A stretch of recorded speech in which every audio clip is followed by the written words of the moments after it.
¿Alguna vez has confiado tanto en alguien que ni siquiera pensaste 2 veces antes de firmar un papel? ¿Has creído que la persona frente a ti jamás haría algo para herirte, y luego descubriste que había acabado con tu vida? Si tu respuesta es sí, por favor, escúchame hasta el final, porque lo que voy a contar no es fácil, pero puede abrirle los ojos a mucha gente. Me llamo María del Rosario. Tengo 68 años y nací en un pequeño pueblo, rodeado de montañas y del aroma a tierra mojada después de la lluvia. Hoy, al recordar aquel día, el pecho se me aprieta y los ojos se me llenan de lágrimas, porque fue allí, en el lugar que más amaba, donde el mundo tal como lo conocía se derrumbó. Siempre he sido una mujer sencilla, acostumbrada al trabajo duro. Pasé mi vida sembrando maíz, cuidando gallinas y haciendo tortillas para vender en el mercado de San Miguel de Allende. Crecí creyendo que la familia es el mayor tesoro, que los nuestros son quienes estarán a nuestro lado hasta el final. Y quizá por pensar así, me convertí en presa fácil. Aquella mañana, el sol ya quemaba fuerte y la calle de tierra frente a mi casa estaba cubierta de polvo. Yo estaba sentada en el banco de madera, con una taza de café negro, cuando mi sobrino Javier llegó apurado, sudando, con un sobre en las manos. Tía, necesito que me haga un favor. Es rápido, no le va a costar nada. Sonreía, pero sus ojos, sus ojos no se encontraban con los míos. Le pregunté de qué se trataba y me dijo que eran documentos para resolver un asunto de la familia. Usted confía en mí, ¿verdad? Dijo, poniendo su mano sobre la mía, y yo confiaba. ¿Cómo no confiar en el hijo de mi hermana, aquel niño al que ayudé a criar cuando ella enfermó? Lo alimenté, le di ropa limpia, lo cuidé como a un hijo.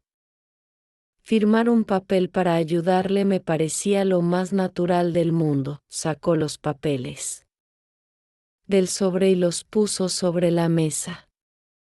Las letras eran diminutas, palabras complicadas, no entendí nada. Es solo burocracia, tía. Aquí en la notaría piden que esté su nombre también, pero es cosa de rutina. El sudor me corría por la nuca, pero sonreí, tomé la pluma y firmé. 1, 2, 3 veces, según me indicaba. Él parecía aliviado. Gracias, tía. Me salvó, dijo, guardando todo de nuevo. En ese momento no lo sabía. Pero con esas firmas, acababa de entregar mi casa, el pequeño terreno que heredé de mi padre, y hasta la cuenta donde guardaba mis ahorros de años. Los días pasaron y nada parecía diferente. Hasta que, 3 semanas después, un hombre bien vestido, con un fuerte aroma de colonia, golpeó mi puerta. Buenos días, señora María. Vengo a informarle que esta propiedad ya no le pertenece. Se me heló el cuerpo. ¿Cómo que no? Esta casa es mía.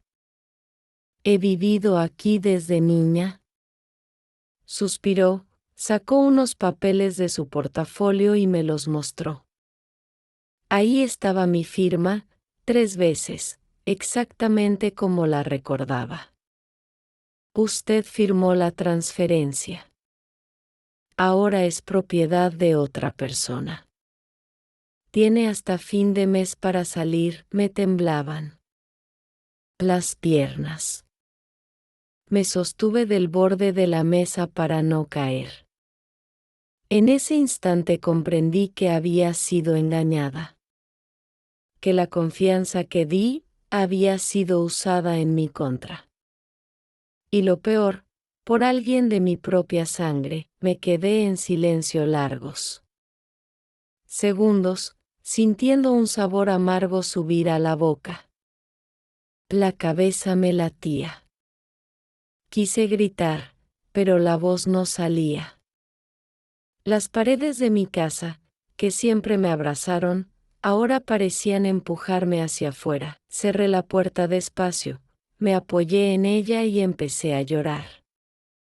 Un llanto bajo, ahogado, como si tuviera miedo de que alguien me oyera. Pero en el fondo, lo que sentía era vergüenza. Vergüenza de haber creído.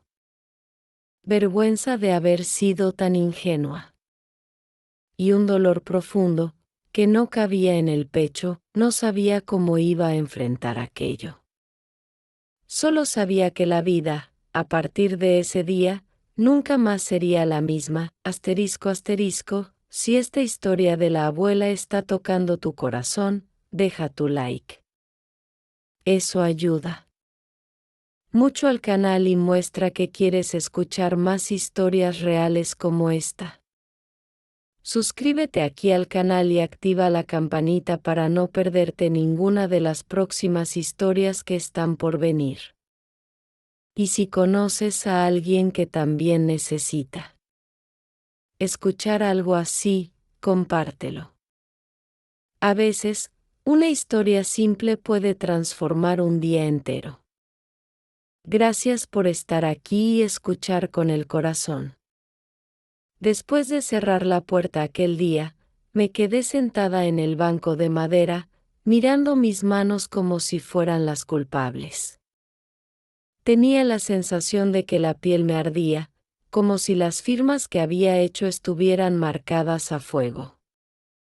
Afuera, el pueblo seguía su vida, el pregón de un vendedor de tamales, el ladrido de un perro, las campanas de la iglesia marcando el mediodía. Pero para mí, todo se había detenido. Pasé horas tratando de entender cómo había llegado a ese punto. Me repetía que debía haber algo equivocado, que tal vez se trataba de un malentendido. Javier no haría algo así, me decía una y otra vez. Me aferraba a esa idea como quien se agarra a una tabla en medio del río. Pero al caer la noche, la duda se fue transformando en un peso insoportable sobre el pecho. A la mañana siguiente, fui a buscar a Javier. Caminé por las calles empedradas hasta llegar a su casa, una construcción modesta con paredes de adobe. Toqué la puerta, y después de unos segundos, él apareció, con el cabello desordenado y cara de sueño. Tía, dijo, sin mirarme a los ojos. Javier, ayer vino un hombre a mi casa. Dijo que la propiedad ya no es mía. Mostró papeles con mi firma. ¿Qué significa esto? Hubo un silencio largo. Él bajó la mirada y se rascó la nuca. Es que, yo tenía deudas, tía. Un amigo me dijo que podía ayudarme si ponía la propiedad a su nombre. Era solo para asegurar el préstamo, ¿pero qué? Le interrumpí, sintiendo como la sangre me hervía. Pero él decidió quedarse con todo, y yo no puedo hacer nada. Las palabras me golpearon como piedras. Me quedé muda, con la respiración entrecortada. El muchacho que yo había cuidado como un hijo me miraba como si no entendiera el daño que había hecho.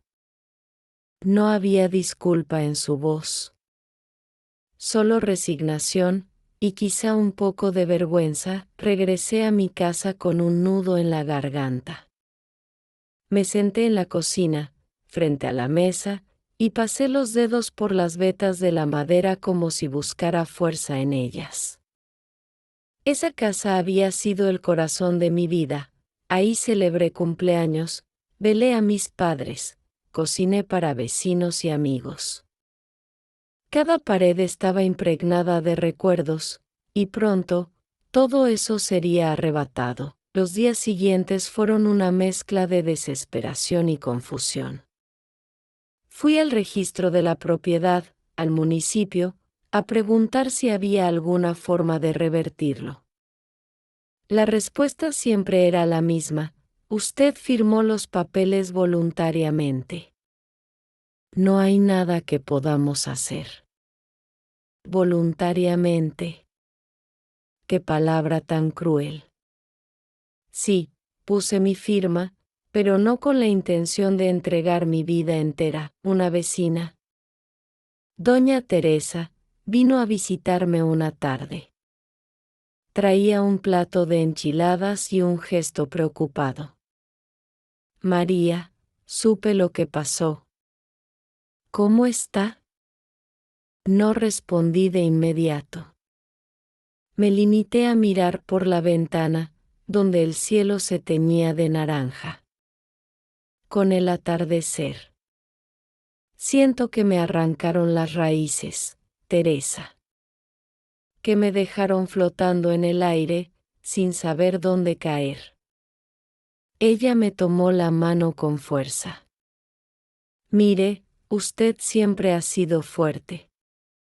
No deje que la maldad de otros le quite eso. Sus palabras eran bien intencionadas, pero en ese momento, me sentía lejos de ser fuerte. Por las noches, me despertaba con el corazón acelerado, imaginando el día en que tendría que abandonar mi casa. Soñaba con pasillos vacíos, con paredes derrumbándose, con mi cama siendo arrastrada por manos desconocidas. Y al despertar, la realidad era incluso más dolorosa. Comencé a empacar algunas cosas, sin saber a dónde iría. Cada objeto que tocaba traía un recuerdo: la olla de barro donde mi madre cocinaba frijoles, las fotos en blanco y negro de mis abuelos, el rebozo que me regaló mi padre cuando cumplí 15 años. Me dolía pensar que quizá tendría que dejarlo todo atrás. Una tarde, mientras metía ropa en una maleta, vi por la ventana a Javier pasar por la calle. Llevaba prisa. Con los hombros caídos, evitando mirar hacia mi casa. Y ahí comprendí que, aunque yo había perdido un hogar, él había perdido algo más: mi confianza. Y esa no se recupera con ladrillos ni escrituras. El último domingo del mes, me senté en el portal y miré el cielo. Sentí el aire tibio del verano acariciar mi rostro y pensé que, aunque me quitaran las paredes, todavía me quedaba algo. Que nadie podía robar: mi dignidad. No sabía cómo, pero intuía que tenía que pelear, aunque no tuviera fuerzas. Porque si no lo hacía, me perdería a mí misma. Los días después de mi última conversación con Javier se volvieron pesados, como si cada hora arrastrara el doble de minutos. Me levantaba temprano, como siempre, pero ya no tenía motivación para encender el fogón ni para preparar el café. La casa, que antes estaba llena de sonidos, el chisporroteo del aceite, las risas de los vecinos que venían a comprar tortillas, la radio vieja tocando rancheras, ahora parecía un cascarón vacío. Cada vez que salía al patio, miraba las paredes encaladas y sentía un nudo en el estómago. Me preguntaba cuántos amaneceres más podría ver desde esa ventana antes de que me echaran. El calor de julio caía implacable, y yo lo sentía más sofocante que nunca. No era solo el clima, era la sensación de que todo se cerraba sobre mí. Una mañana decidí ir a la iglesia del pueblo. No soy una mujer que asista todos los domingos, pero desde niña aprendí que a veces el alma necesita un lugar donde vaciarse. caminé por las calles empedradas, saludando con la cabeza a quienes me miraban con pena. Sabía que la noticia ya se había esparcido, a la pobre María del Rosario la engañaron, y por su propio sobrino. Dentro de la iglesia, el aire era más fresco. El aroma a incienso me envolvió, y me senté en uno de los bancos de madera, cerca del altar. Cerré los ojos y susurré: Señor, ¿por qué permitiste esto? Yo siempre he confiado, siempre he ayudado a mi familia, no esperaba una respuesta milagrosa, pero necesitaba decirlo. En silencio, recordé las palabras de mi padre: la tierra y la casa son lo único que uno puede dejar a sus hijos. Protégelas.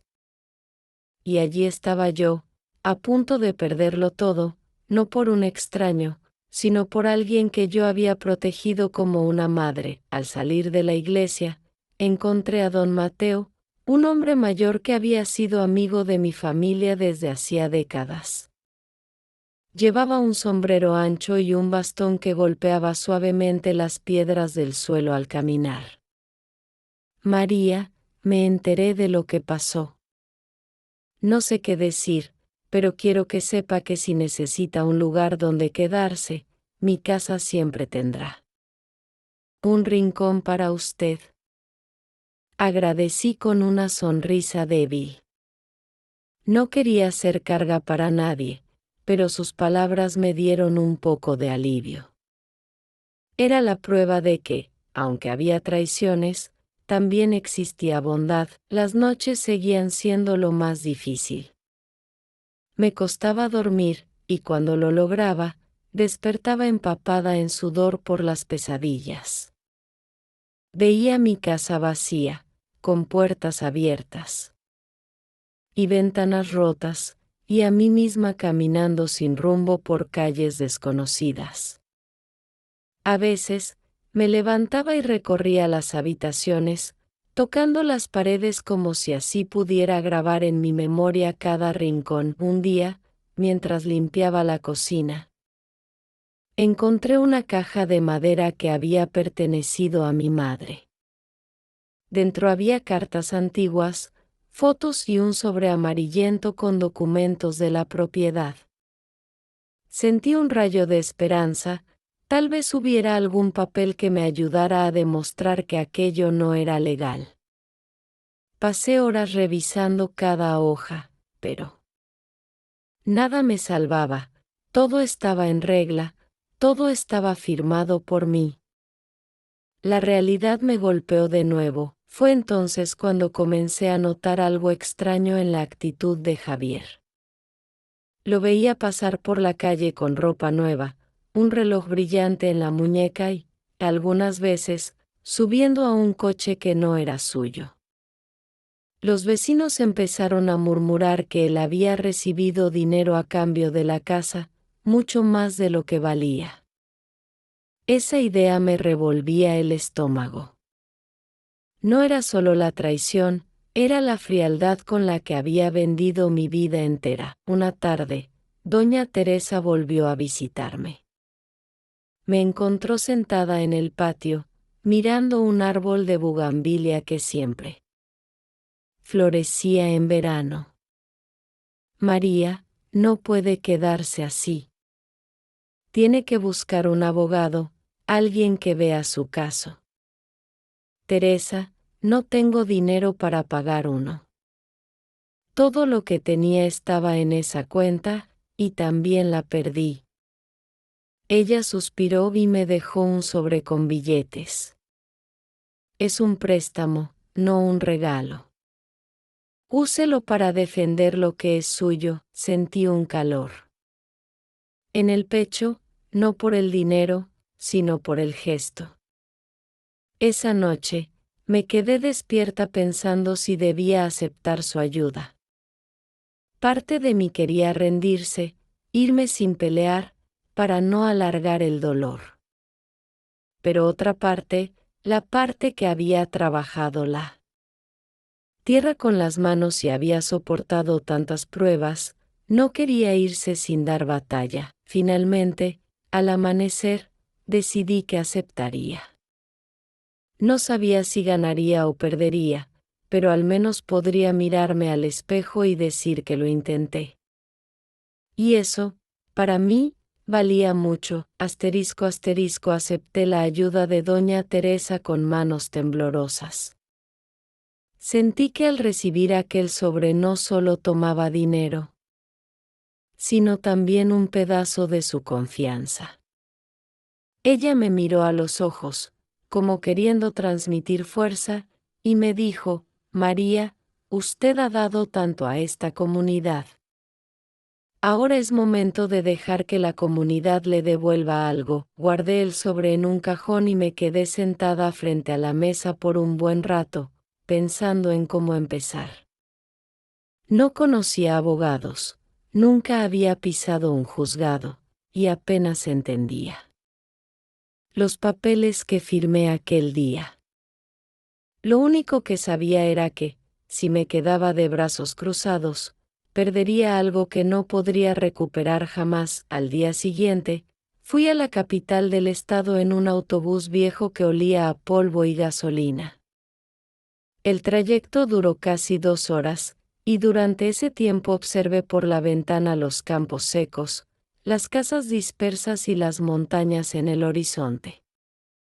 Cada kilómetro me recordaba que me alejaba de mi hogar, pero también me acercaba a una posibilidad, aunque mínima, de justicia. Llegué a un edificio gris, alto y frío, que me intimidó apenas lo vi: el Palacio de Justicia. En la entrada, un guardia me revisó el bolso y me indicó hacia dónde debía ir para pedir orientación. Mis pasos resonaban en el pasillo, y por un momento me sentí como una intrusa en un mundo que no me pertenecía. En la oficina de asesoría jurídica gratuita, una joven con gafas me recibió con una sonrisa profesional. Buenos días, señora. ¿En qué puedo ayudarle? Tragué saliva y empecé a contarle todo, cómo Javier había llegado con los papeles, cómo yo había firmado sin entender, cómo un desconocido apareció después reclamando la propiedad. Ella me escuchó sin interrumpir, anotando en un cuaderno. Entiendo, pero si usted firmó de manera voluntaria, aunque no leyera o no entendiera, la ley lo considera válido. A menos que podamos demostrar engaño o coacción, será difícil revertirlo. Su frase me cayó como un balde de agua fría. Me aferré al borde de la silla. Entonces, ¿no hay nada que pueda hacer?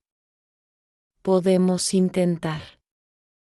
Necesitamos testigos que confirmen que usted fue engañada, que no se le explicó el contenido real de los documentos. Salí de allí con una mezcla de esperanza y miedo.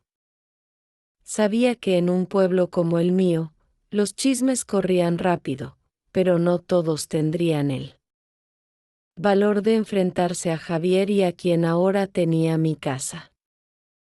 Sin embargo, no podía rendirme antes de intentarlo. Ese mismo día, fui a visitar a doña Rosa, una vecina que había estado presente cuando Javier llegó con los papeles.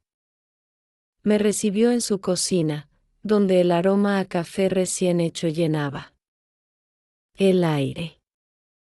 Claro que recuerdo ese día, María. Yo estaba regando las plantas cuando lo vi entrar a su casa. Y vi que usted estaba nerviosa, que le preguntaba qué era eso, y él solo le decía que firmara.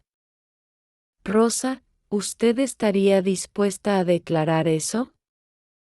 Ella se quedó en silencio un momento, mirando su taza.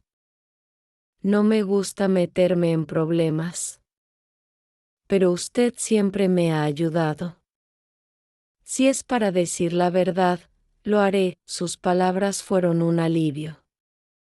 Poco a poco, empecé a buscar a otras personas que pudieran testificar. Algunos aceptaban, otros se escudaban en el miedo o en la indiferencia. Comprendí que, aunque la injusticia fuera evidente, no todos estaban dispuestos a cargar con las consecuencias de enfrentarla. Las semanas siguientes fueron un ir y venir entre el pueblo y la capital. Cada viaje era un desgaste físico y emocional. A veces me preguntaba si valía la pena, pero entonces recordaba las manos de mi padre arando la tierra, las risas de mi madre en la cocina, las noches en que el viento golpeaba las ventanas y yo me sentía segura bajo ese techo. Esa casa no era solo un lugar. Era mi historia. Un día, mientras organizaba mis papeles en la mesa, Javier apareció en la puerta. No tocó, simplemente entró, como si aún tuviera derecho. Tía, he escuchado que anda diciendo cosas de mí. Que quiere pelear por la casa. ¿Para qué? Ya está hecho. Lo miré con una calma que me sorprendió a mí misma. Porque es mía, Javier. Y porque no voy a dejar que me la quiten sin luchar. Él soltó una risa seca, como burlándose. No va a ganar. La gente como usted no gana contra gente con dinero. Pues lo veremos, respondí, sin apartar la mirada. Cuando se fue, me quedé sola, pero no derrotada. Por primera vez en semanas, sentí que una pequeña llama se encendía dentro de mí. No sabía si esa lucha me devolvería a mi hogar, pero sí sabía que, al final, podría decir que lo intenté con todas mis fuerzas. Y eso, ya era un comienzo. Las palabras de Javier siguieron resonando en mi cabeza durante días. La gente como usted no gana contra gente con dinero. Era como si hubiera querido clavarme una estaca en el corazón, recordándome que, para él, yo era poca cosa, una anciana que no entendía de leyes ni de negocios. Y quizás en parte tenía razón, pero lo que él no sabía era que yo había sobrevivido a tormentas mucho peores que esa. Al amanecer del día siguiente, me levanté más decidida que nunca. Preparé café fuerte y me senté en la mesa con todos los papeles que había logrado reunir, escrituras antiguas, facturas de servicios a mi nombre, y las declaraciones escritas de doña Rosa y de otro vecino, don Ignacio, que había visto cuando Javier salió de mi casa aquel día. No era mucho, pero era un inicio. Volví a la capital para reunirme con la abogada que me había atendido en la oficina jurídica gratuita. Esta vez me recibió con un gesto más serio, como entendiendo que no estaba allí para lamentarme, sino para actuar. Señora María, lo que usted trae puede servir, pero debo ser honesta, será un proceso largo y complicado. El hombre que ahora figura como dueño de su casa tiene influencias y contactos. No será fácil mover esto. No. Me importa si es fácil o no, respondí, mirándola fijo. No me quedaré quieta mientras me roban lo que es mío. La abogada, quizás sorprendida por mi firmeza, empezó a explicarme los pasos a seguir: presentar una demanda por vicio en el consentimiento, reunir más testigos, y, si fuera posible, encontrar alguna prueba de que Javier o el comprador actuaron con engaño deliberado. Cada palabra que salía de su boca me sonaba a un idioma nuevo, pero estaba dispuesta a aprenderlo. Regresé al pueblo con una lista de tareas que parecía no acabar nunca. Esa tarde, pasé por la plaza principal, donde los niños jugaban y las mujeres conversaban sentadas en las bancas. Algunas me miraban con lástima, otras con curiosidad. Escuché fragmentos de murmullos: pobre María, Dicen que va a demandar. Se va a meter en problemas. Respiré hondo. Que hablaran lo que quisieran, yo sabía por qué lo hacía. En los días siguientes, dediqué horas a hablar con personas que pudieran aportar algo a mi caso. Algunos me cerraban la puerta educadamente. Otros me escuchaban, pero se excusaban diciendo que no querían problemas. Sin embargo, hubo quienes me dieron pequeñas luces de esperanza. La señora Julia, que recordó haber visto a Javier reunido en secreto con un hombre desconocido días antes de que me llevara los papeles, o el joven Ernesto, que trabajaba en el mercado y me contó que Javier había gastado grandes cantidades de dinero de repente. Mientras tanto, la tensión con Javier crecía.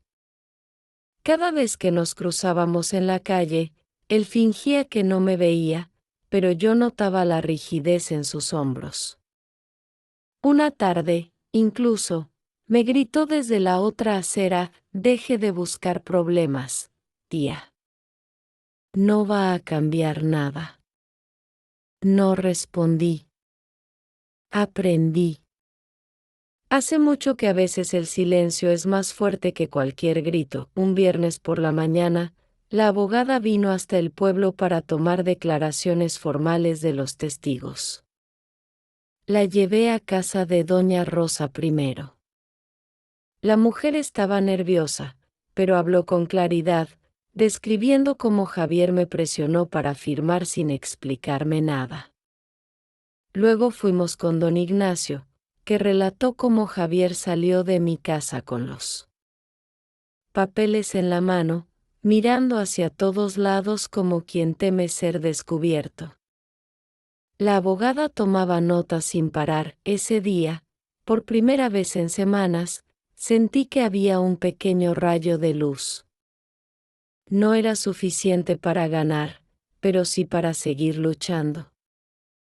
Por la noche, mientras cenaba un poco de sopa de fideo, me descubrí sonriendo sola. No porque todo estuviera bien, sino porque al menos ya no me sentía completamente sola en esta batalla. Sin embargo, la presión no tardó en aumentar.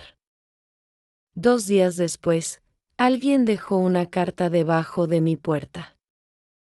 No tenía remitente, y el papel estaba doblado varias veces. Al abrirla, leí unas palabras que me helaron la sangre: «Si sigue con la demanda, lo lamentará». No había firma. Pero no hacía falta. Sabía que era un intento de intimidación. Me senté en la cama con la carta entre las manos, sintiendo una mezcla de miedo y rabia. Durante unos minutos pensé en dejar todo y rendirme. Pero luego recordé la mirada de mi padre, la voz de mi madre, la solidaridad de doña Teresa y de quienes estaban dispuestos a ayudarme. No podía parar. Si cedía ahora, esa gente que cree que puede aplastar a los más débiles seguiría haciendo lo mismo con otros. Guardé la carta en un cajón y, al día siguiente, la llevé a la abogada. Ella frunció el ceño y me dijo que aquello, aunque intimidante, también podía servir como prueba de que alguien quería impedir mi defensa. Y así, incluso las amenazas se convirtieron en piezas de este rompecabezas. Aquella noche, mientras escuchaba el canto lejano de un gallo y el murmullo del viento entre los árboles, comprendí algo: esta lucha no era solo por mi casa.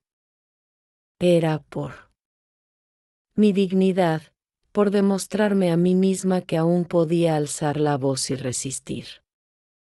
Y esa convicción, nadie me la podía quitar. La carta amenazante que encontré bajo mi puerta no dejó de rondar mi mente durante días. Cada vez que escuchaba un golpe en la calle o pasos cerca de mi casa, mi corazón se aceleraba. Dormía mal, despertando varias veces en la noche para Mirar por la ventana. Sabía que aquella intimidación tenía un solo propósito: quebrarme antes de tiempo.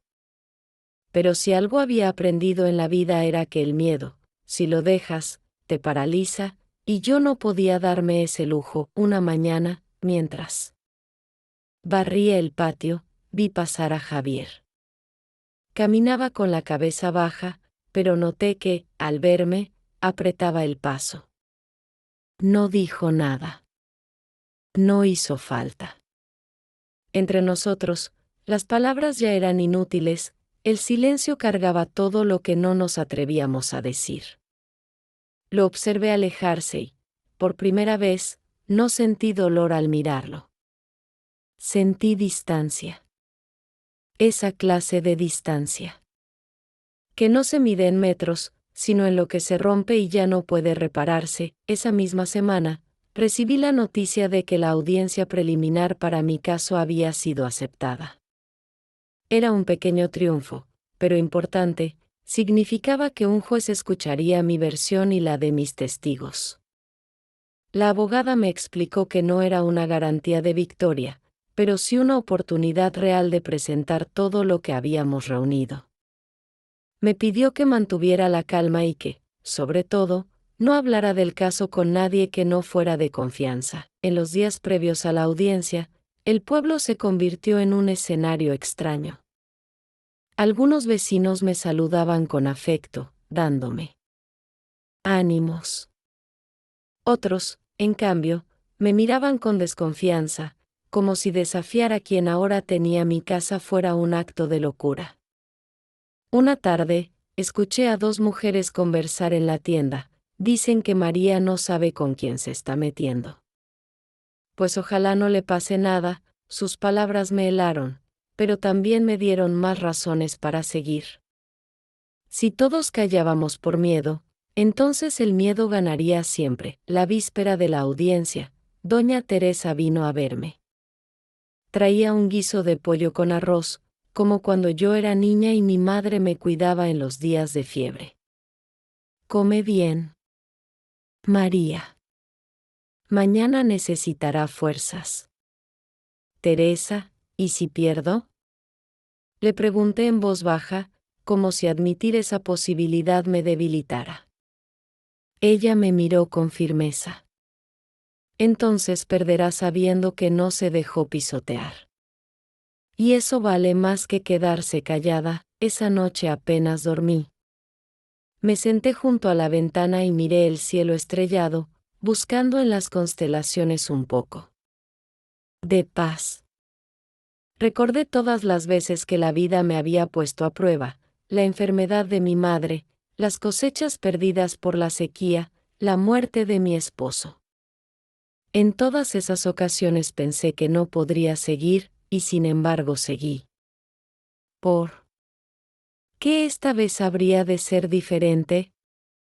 El día de la audiencia, me vestí con mi mejor blusa blanca bordada a mano y un rebozo azul que había heredado de mi madre.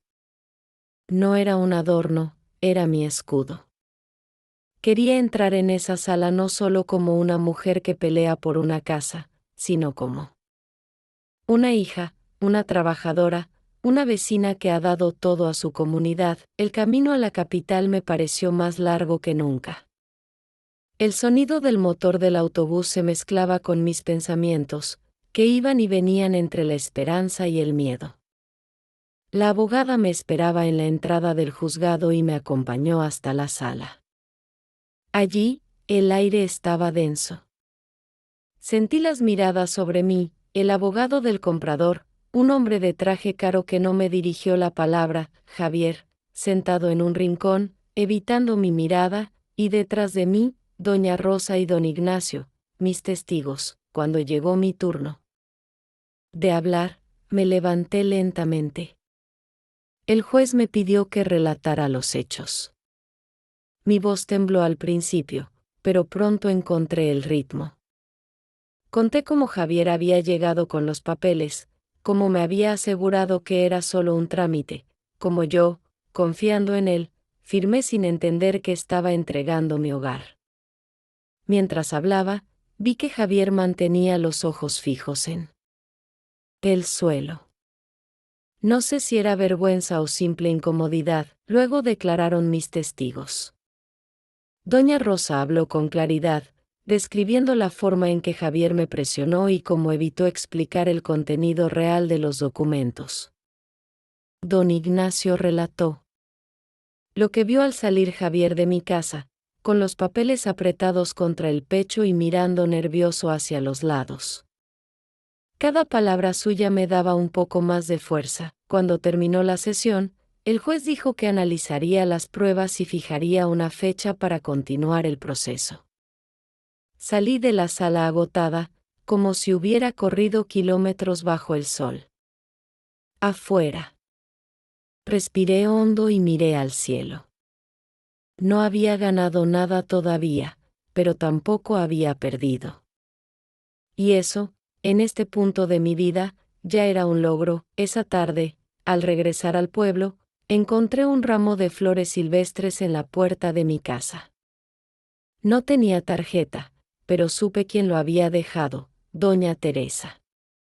Lo coloqué en un jarrón sobre la mesa, como un recordatorio silencioso de que, aunque la lucha fuera dura, no estaba completamente sola, y esa noche, por primera vez en mucho tiempo, dormí profundamente. Los días después de la audiencia parecían más tranquilos en la superficie, pero yo podía sentir que algo se movía por debajo, como una corriente subterránea que amenaza con arrastrarte en cualquier momento. Caminaba por el pueblo y notaba las miradas curiosas, las conversaciones que se detenían cuando yo pasaba, y esa mezcla incómoda de apoyo silencioso y desaprobación escondida. Una tarde, mientras regresaba del mercado con una bolsa de verduras, un hombre que no conocía me acercó en la esquina. Vestía una camisa a rayas y llevaba una gorra baja sobre los ojos. Señora María, un consejo, deje esto antes de que sea demasiado tarde. Me detuve en seco. ¿Quién es usted?, pregunté, tratando de mantener la voz firme. Solo alguien que no quiere verla sufrir más. Hay gente que no perdona que uno les complique los negocios. Antes de que pudiera responder, se alejó caminando con calma, como si no hubiera dicho nada importante. Me quedé allí, sintiendo cómo el sudor me corría por la espalda a pesar de que el sol ya comenzaba a bajar. Esa noche, mientras cenaba sola, pensé en sus palabras. ¿Era otra advertencia? ¿O un intento más de hacerme desistir? Recordé la carta amenazante que había recibido semanas atrás y sentí el mismo nudo en el estómago. Pero junto con el miedo vino también una especie de orgullo. Si estaban tan interesados en que me callara, significaba que mi lucha estaba incomodando a alguien. Decidí contárselo a la abogada al día siguiente. Su reacción fue seria. María, esto no es algo para tomar a la ligera. Voy a pedir que se registre un informe de lo ocurrido, por si en el futuro necesitamos probar que ha habido intentos de intimidación. Asentí.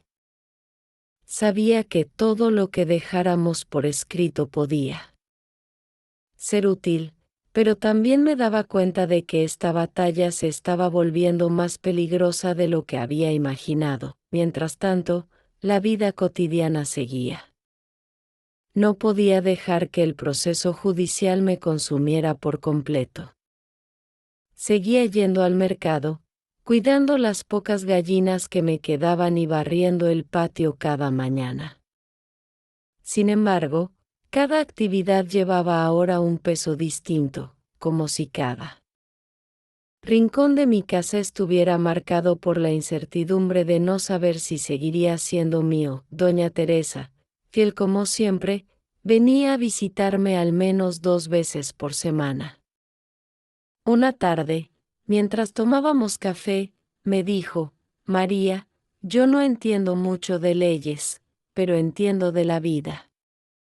Y en la vida, uno no se deja arrebatar lo que le pertenece sin dar pelea. Ya ha llegado demasiado lejos para rendirse ahora. Sus palabras me reconfortaron más de lo que imaginaba. No se trataba solo de recuperar mi casa, sino de demostrar que no todos se quedan callados ante la injusticia. Unos días después, la abogada me llamó para decirme que la siguiente audiencia sería en 2 semanas. Esa sesión sería más importante, porque se revisarían los documentos y se decidiría si el caso seguía adelante o se archivaba.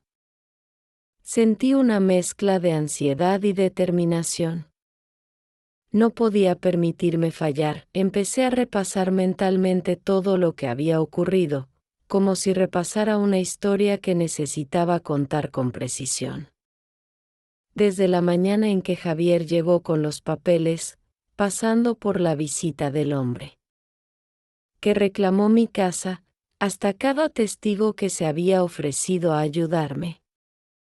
Era como armar un rompecabezas donde cada pieza debía encajar perfectamente. Una tarde, mientras ordenaba la cocina, escuché que tocaban la puerta. Abrí y allí estaba Javier. Tenía un semblante distinto, más apagado, menos desafiante. Tía, ¿podemos hablar?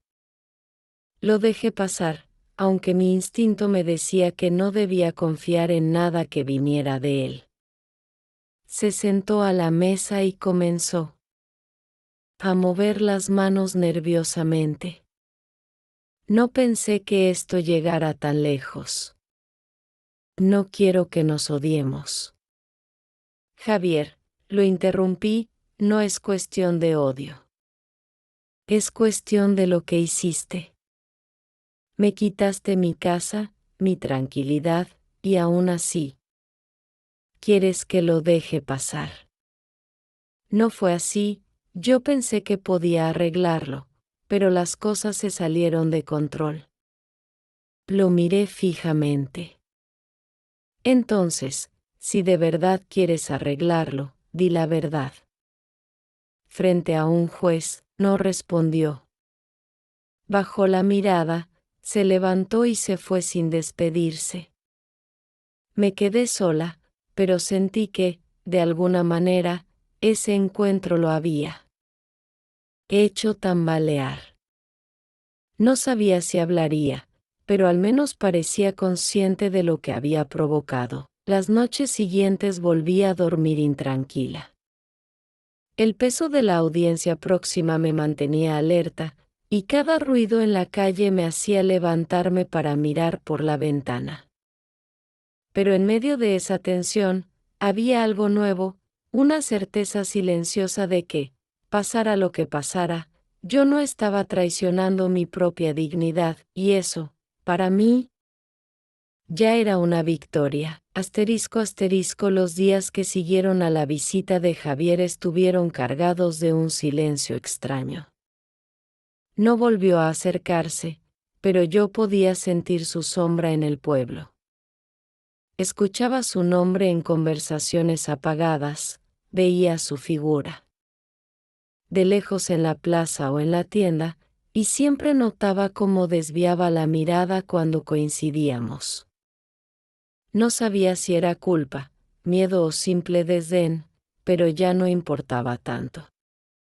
Mi energía estaba enfocada en preparar la próxima audiencia. La abogada me llamó una mañana temprano. María, necesito que esté lista para que revisemos toda la documentación. No podemos permitir que el abogado contrario nos sorprenda. Acepté de inmediato y viajé a la capital al día siguiente. Pasé casi toda la tarde sentada frente a ella, repasando cada detalle, las fechas, los nombres, las firmas, el momento exacto en que Javier me entregó la pluma para firmar.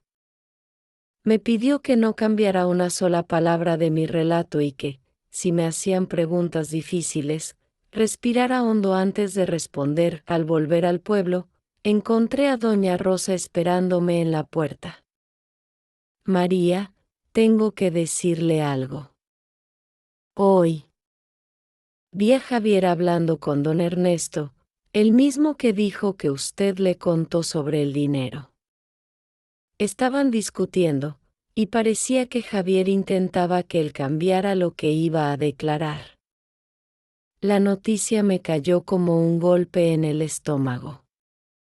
Si lograba que alguno de mis testigos se echara atrás, mi caso se debilitaría. Esa noche apenas pude cenar. Me acosté temprano, pero el sueño no llegaba. Imaginaba a Javier presionando, manipulando, quizás ofreciendo dinero a cambio de silencio. Y aunque no podía probarlo, conocía bien su habilidad para envolver a la gente con palabras suaves y promesas vacías. 2 días después, la abogada me confirmó mis sospechas.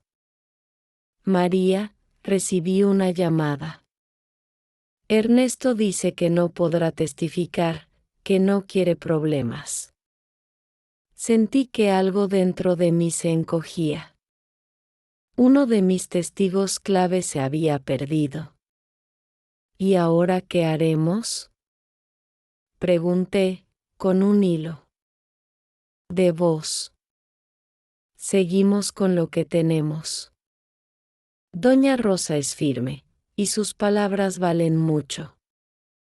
Además, el juez ya vio indicios de presión externa, así que no todo está perdido. La mañana siguiente, decidí ir a visitar a doña Teresa. Necesitaba hablar con alguien que no estuviera metido en leyes ni en papeles, alguien que pudiera darme calma. Ella me recibió con una taza de café caliente y su habitual paciencia. Esto es así, María. Cuando uno lucha contra gente que cree tener todo el poder, siempre habrá quienes se aparten por miedo. Pero no está sola. Sus palabras fueron como un bálsamo. A veces lo que más se necesita no es una estrategia, sino la certeza de que alguien cree en ti. En los días previos a la audiencia, comencé a sentir un peso físico en el cuerpo. Mis manos estaban frías, mi estómago encogido. Caminaba por el patio, mirando el cielo de la tarde, y me preguntaba cuántas veces más podría resistir. Pero luego veía las paredes de mi casa, tocaba la madera gastada de la puerta, y me decía que esa lucha valía cada gota de energía que me quedara. Finalmente, llegó el día. El cielo amaneció cubierto de nubes grises, como si el clima reflejara mi ánimo. Tomé el autobús hacia la capital, con doña Rosa a mi lado. Durante el trayecto, no hablamos mucho. Ella me tomó la mano y la mantuvo allí, firme, como diciendo sin palabras que no me soltaría. En la sala del juzgado, el ambiente estaba tenso. El abogado del comprador presentó documentos, intentando demostrar que todo se había hecho en regla. Yo escuchaba, sintiendo que cada palabra suya era una piedra lanzada contra mí. Cuando fue mi turno, hablé con la voz lo más clara posible, repitiendo una vez más cómo todo había ocurrido. Doña Rosa respaldó mi versión sin titubeos. En un momento, el juez preguntó directamente por Javier. El abogado contrario dijo que no estaba obligado a declarar, y así se evitó su presencia. Sentí un nudo en la garganta. Verlo enfrentarse a la verdad hubiera sido un momento de justicia en sí mismo. Cuando terminó la audiencia, el juez anunció que necesitaría más tiempo para revisar la documentación y las declaraciones, y que citaría a una nueva sesión. Fue como quedarse en medio de un puente, ni del lado de la derrota, ni del lado de la victoria. Solo suspendida en el aire, esperando, de regreso al pueblo, el autobús avanzaba lento, y yo miraba por la ventana las calles conocidas. Cada casa, cada árbol, me recordaba que mi vida entera estaba en juego. Al llegar, vi a doña Teresa esperándome en la esquina. Me abrazó fuerte, y en su silencio entendí que, aunque no supiéramos el final, ya había algo ganado. No me había dejado doblegar. Esa noche, al acostarme, me di cuenta de que la lucha me había cambiado. Ya no era la mujer que firmó papeles sin entender. Ahora era alguien que sabía decir no, que sabía plantarse. Y aunque todavía no tuviera mi casa asegurada, había recuperado algo igual de importante, mi voz. Los días después de la segunda audiencia estuvieron marcados por una espera que parecía no terminar nunca. El juez había dicho que revisaría la documentación con calma, y mientras tanto yo debía seguir mi vida, como si nada pasara. Pero, ¿cómo hacerlo? Si cada rincón de mi casa me recordaba que aún podía perderla, me levantaba temprano, barría el patio, alimentaba a las gallinas, y luego me sentaba en el portal a mirar la calle. Veía pasar a los vecinos con sus canastas, los niños corriendo detrás de una pelota, y me preguntaba si ellos también pensaban que yo estaba luchando una batalla perdida. Algunos me saludaban con calidez, otros con una breve inclinación de cabeza, como si temieran estar demasiado cerca de alguien que se había enfrentado a los poderosos. Una mañana, mientras regaba las plantas, doña Rosa llegó con paso apresurado. Su cara estaba pálida. María, acabo de escuchar algo que tiene que saber. Me hizo pasar a su casa y cerró la puerta.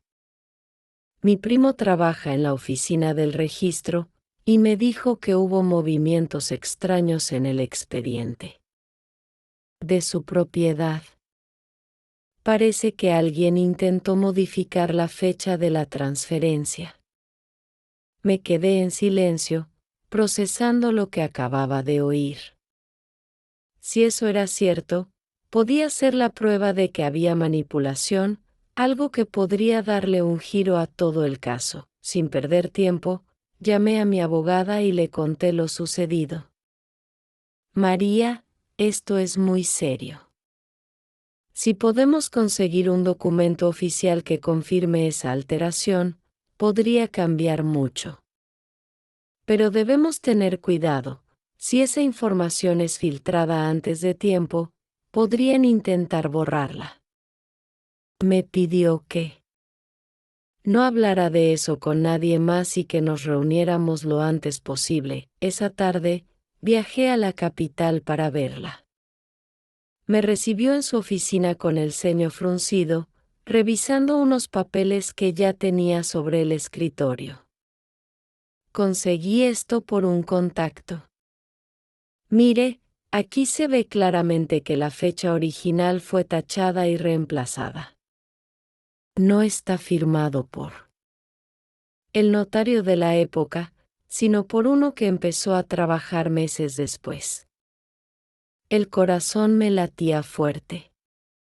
Era la primera prueba concreta de que algo no cuadraba. La abogada me explicó que esto podía demostrar que no solo había engaño en la firma, sino también manipulación posterior para hacer más difícil revertir la operación. Si logramos que el juez lo admita como evidencia, podemos obligar a que se investigue todo el proceso.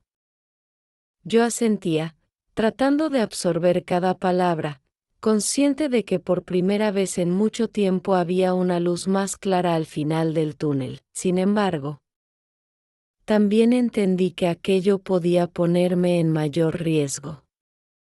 Si quienes habían hecho esa manipulación descubrían que yo lo sabía, podían intentar callarme de forma más agresiva.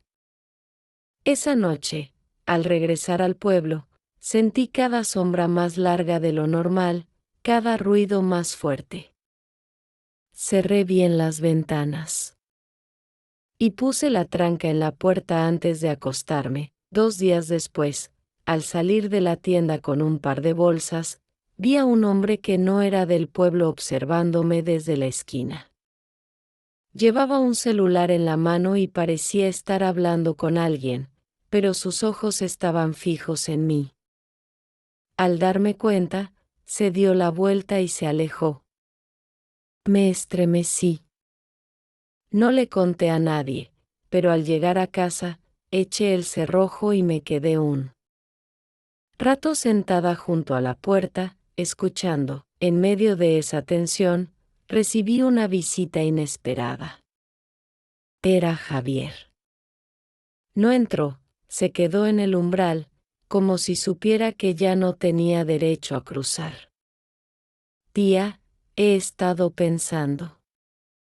Yo no quería que todo esto llegara tan lejos. No sé qué va a pasar si usted sigue.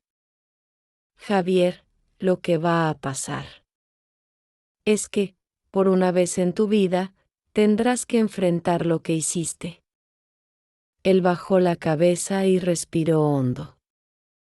Hay cosas que usted no sabe, cosas que me obligaron a hacer. Lo miré, tratando de leer en su rostro si hablaba en serio o si era solo otra excusa.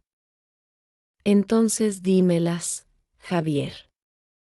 Si de verdad quieres enmendar algo, habla. Pero en lugar de responder, dio media vuelta y se fue. Cerré la puerta con una sensación extraña. No sabía si su visita era un intento de advertirme, de manipularme, o un grito de auxilio. Lo único que sabía era que algo se estaba moviendo, y que la verdad, cualquiera que fuera, estaba más cerca de salir a la luz esa noche. Mientras me sentaba en el portal con una taza de té, respiré el aire fresco del pueblo y miré el cielo oscuro salpicado de estrellas. Me prometí que, pasara lo que pasara, no daría un paso atrás. No después de haber llegado tan lejos, porque ya no se trataba solo de mi casa. Se trataba de mi vida entera, de mi dignidad y de la certeza de que, aunque me quisieran silenciar, mi voz seguiría sonando hasta el último día. Asterisco asterisco. La noche después de la visita de Javier fue una de las más largas de mi vida. Me acosté temprano, pero cada vez que cerraba los ojos, su voz volvía. Hay cosas que usted no sabe, cosas que me obligaron a hacer. ¿Era una confesión? ¿Una advertencia? ¿O simplemente otra forma de sembrar dudas en mi mente? Me giraba de un lado a otro en la cama, escuchando los ruidos de la calle, un perro ladrando a lo lejos, pasos apresurados sobre el empedrado, el murmullo del viento chocando contra las ventanas. Me levanté para beber un poco de agua y me sorprendí mirando la puerta principal, como si esperara que alguien la golpeara en cualquier momento. La mañana siguiente, mi cuerpo se sentía pesado, como si hubiera cargado piedras toda la noche. Preparé café, pero apenas probé un sorbo. Doña Teresa llegó poco después, con su energía habitual, pero al verme, su sonrisa se apagó. María, está pálida, ¿ha dormido mal? Asentí. No quería preocuparla con demasiados detalles, pero le conté que Javier había vuelto. Ella frunció el ceño. No me gusta eso. Ese muchacho no viene por remordimiento, sino porque algo lo inquieta. Tenga cuidado, ese día tenía cita con la abogada. Viajé a la capital y, al llegar, la encontré revisando el expediente con un gesto serio. María, la situación se está complicando. El abogado de la otra parte presentó una solicitud para desestimar su demanda, alegando que no hay pruebas suficientes de coacción. ¿Y la alteración en la fecha de la transferencia? Pregunté. Estamos trabajando en que el juez lo acepte como evidencia, pero no será sencillo. Necesitamos el documento original, no solo copias. Esa frase me cayó como un balde de agua fría. Conseguir el original sería casi imposible, ya que estaba en manos de la oficina donde, muy probablemente, también trabajaban personas conectadas con quienes habían hecho el fraude. Salí de la reunión sintiendo que el terreno bajo mis pies se hacía cada vez más inestable. Al regresar al pueblo, el ambiente me pareció más hostil. Algunos vecinos que antes me saludaban ahora evitaban mirarme. Otros se apresuraban a entrar a sus casas cuando yo pasaba. Era como si, poco a poco, me estuvieran aislando. Esa tarde, mientras estaba en el patio, escuché a dos hombres hablando en voz baja al otro lado de la pared. Dicen que la señora María está perdiendo, que va a tener que irse pronto. Pues mejor que se rinda, antes de que le pase algo. Las palabras me atravesaron como cuchillas. No solo por el contenido, sino porque revelaban lo que muchos pensaban, que resistir no tenía sentido. Me senté en el banco de madera y, por primera vez en semanas, sentí que las lágrimas me ardían en los ojos. No de tristeza, sino de impotencia. Esa noche, doña Rosa vino a verme. María, sé que todo esto es difícil, pero no deje que la doblen. Usted es más fuerte de lo que cree. Rosa, a veces siento que no puedo más, que cada paso que doy me cuesta el doble. Ella me tomó la mano y apretó con fuerza. Entonces descanse un poco, pero no se detenga. Porque si se detiene, ellos ganan. Pasaron los días y la tensión siguió aumentando. Una mañana, encontré la puerta de mi casa entreabierta. Al entrar, vi que nada faltaba, pero algunos cajones estaban abiertos. No había señales de robo. Pero estaba claro que alguien había estado allí. Sentí un escalofrío recorrerme la espalda. Corrí a casa de doña Teresa para contarle. Ella insistió en que lo denunciara, y así lo hice. La policía tomó nota, pero su actitud me dejó claro que no esperaban encontrar a nadie. Salí de la comisaría con más preguntas que respuestas. Esa noche, sola en mi cama, comprendí que estaba llegando a mi límite. El miedo, el cansancio, la incertidumbre, todo se acumulaba como una tormenta sobre mi cabeza. Sin embargo, en medio de esa oscuridad, algo se mantenía firme dentro de mí, la certeza de que no podía permitir que el miedo me empujara a rendirme, porque si cedía, ahora, no solo perdería mi casa, me perdería a mí misma. El día amaneció con un cielo pesado, de nubes bajas y oscuras que parecían presionar contra los techos del pueblo. Desde que abrí los ojos, sentí que el aire estaba distinto, como si el mundo entero contuviera la respiración. Sabía que esa jornada sería decisiva, no porque fuera el final del proceso, sino porque podía marcar la dirección en la que todo se inclinaría. Me vestí con calma, intentando que cada movimiento me anclara a algo seguro. Escogí la misma blusa bordada que había usado en la primera audiencia, como un amuleto silencioso. Preparé café, pero lo dejé enfriar en la taza. El estómago me estaba cerrado, atrapado entre la ansiedad y el cansancio acumulado, cuando llegué a la capital. La abogada me estaba esperando en la entrada del juzgado. María, hoy presentaremos la solicitud formal para que se admita la prueba de la alteración en la fecha de la transferencia. El juez decidirá si es válida o no. Asentí, pero mis manos no dejaban de temblar. Sentía que ese documento era como una tabla de salvación, y al mismo tiempo, como un frágil hilo que podía romperse con el más mínimo movimiento. Entramos a la sala. El ambiente estaba cargado de murmullos, el roce de papeles y el eco de pasos sobre el piso de mármol. El abogado de la otra parte se levantó para hablar primero.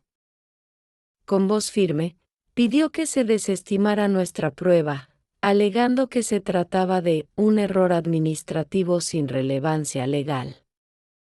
Cada palabra suya me caía como un golpe seco en el pecho. Luego fue el turno de mi abogada. Con calma y precisión, explicó cómo esa alteración podía indicar manipulación posterior a la firma, y cómo eso debía investigarse para garantizar un proceso justo. Mientras ella hablaba, yo miraba al juez, tratando de adivinar si sus gestos revelaban algo, pero su rostro era una máscara impenetrable. En medio de todo, mis ojos buscaron a Javier. Estaba sentado al fondo, con los brazos cruzados y la mirada fija en el piso. No dijo nada, no hizo ningún gesto, pero su presencia era como un peso invisible en la sala. En un momento, levantó la vista y nuestras miradas se cruzaron. No vi arrepentimiento ni enojo, vi algo más cercano a un vacío. Como si él también estuviera atrapado en algo que no podía controlar. El juez pidió un receso antes de dar su decisión. Salí al pasillo, donde el aire era un poco más liviano. Doña Rosa se acercó a mí y me abrazó sin decir nada. Sentí sus manos tibias en mi espalda y por un momento me permití cerrar los ojos y descansar en ese gesto. Cuando volvimos a entrar, el juez anunció que aceptaría la prueba, pero advirtió que eso no significaba un fallo a mi favor, sino que se abriría una investigación para determinar si había habido irregularidades. La sala se llenó de murmullos. Yo respiré hondo, sintiendo un pequeño alivio mezclado con un miedo renovado. Sabía que aquello podía despertar reacciones más agresivas de quienes se veían amenazados. Al salir del juzgado, la abogada me dijo que debíamos prepararnos para lo que venía. María, ahora que esta prueba ha sido admitida, es probable que intenten desacreditarla o desacreditarla a usted. Tiene que estar lista para cualquier cosa. Asentí, aunque por dentro me preguntaba cómo se prepara una para cualquier cosa. El viaje de regreso al pueblo fue silencioso. Miraba por la ventana los campos que pasaban, secos bajo el cielo gris, y pensaba en todo lo que había perdido y en lo que aún podía perder. Cuando el autobús me dejó en la plaza, el aire estaba más frío de lo habitual. Caminé hasta mi casa y, al llegar, encontré la puerta cerrada con llave como la había dejado. Entré y apoyé la espalda contra ella, sintiendo el peso de todo. El día caer sobre mí, esa noche, la soledad se sintió más profunda que nunca. Encendí una vela y me senté frente a ella, mirando cómo la llama se movía con el viento que se colaba por las rendijas. Pensé en mis padres, en las historias que me contaban sobre resistir las sequías y las tormentas. Me pregunté si ellos habrían tenido fuerzas para enfrentar algo así. Afuera, el pueblo estaba en silencio. Solo se escuchaba el chirrido de una puerta en la distancia y, de vez en cuando, el ladrido solitario de un perro.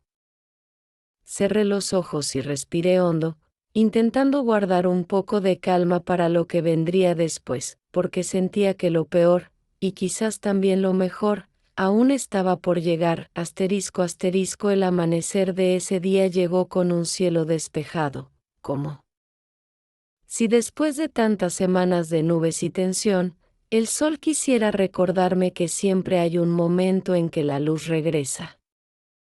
Me levanté temprano, preparé café y me senté en el portal, mirando cómo las primeras sombras se retiraban de las paredes de mi casa. No sabía aún cuál sería el final de esta historia en los tribunales, pero algo dentro de mí había cambiado. Ya no era la mujer que temía hablar, que confiaba ciegamente sin preguntar. Esa mañana, recibí una llamada de la abogada. Su voz sonaba diferente, más cálida, casi satisfecha. María, tengo noticias. El juez ha ordenado una revisión completa del expediente de la propiedad. Eso incluye entrevistas a todos los involucrados, incluso a Javier. Me quedé en silencio unos segundos, procesando lo que eso significaba. No era una victoria definitiva, pero sí un paso enorme hacia la verdad. Sentí una oleada de alivio mezclada con un temblor de nervios. Colgué el teléfono y salí al patio. El aire estaba fresco, y las bugambilias comenzaban a florecer otra vez. Pasé la mano por las paredes encaladas, sintiendo la rugosidad de cada centímetro, como si quisiera memorizarla. Me di cuenta de que, aunque al final me quitaran la casa, nadie podría arrebatarme todo lo que había vivido allí, ni la fuerza que había ganado en este camino. A lo largo del día, varios vecinos se acercaron. Algunos, los que antes me evitaban, ahora me saludaban con una sonrisa tímida. Doña Rosa llegó con un plato de tamales y me dijo: María, pase lo que pase, usted ya ganó. Nos enseñó que no hay que bajar la cabeza ante las injusticias. Sus palabras me conmovieron más de lo que imaginaba. Entendí que mi lucha había dejado de ser solo mía, se había convertido en un espejo para otros, una señal de que sí se puede pelear, incluso cuando parece que todo está perdido. Por la tarde, mientras el sol comenzaba a ponerse, recibí la visita de Javier. Esta vez sí entró. Su rostro estaba cansado, como si hubiera envejecido en pocas semanas. Se sentó frente a mí, con las manos entrelazadas. Tía, yo no sé si algún día me perdonará, pero quiero decirle que voy a decir la verdad.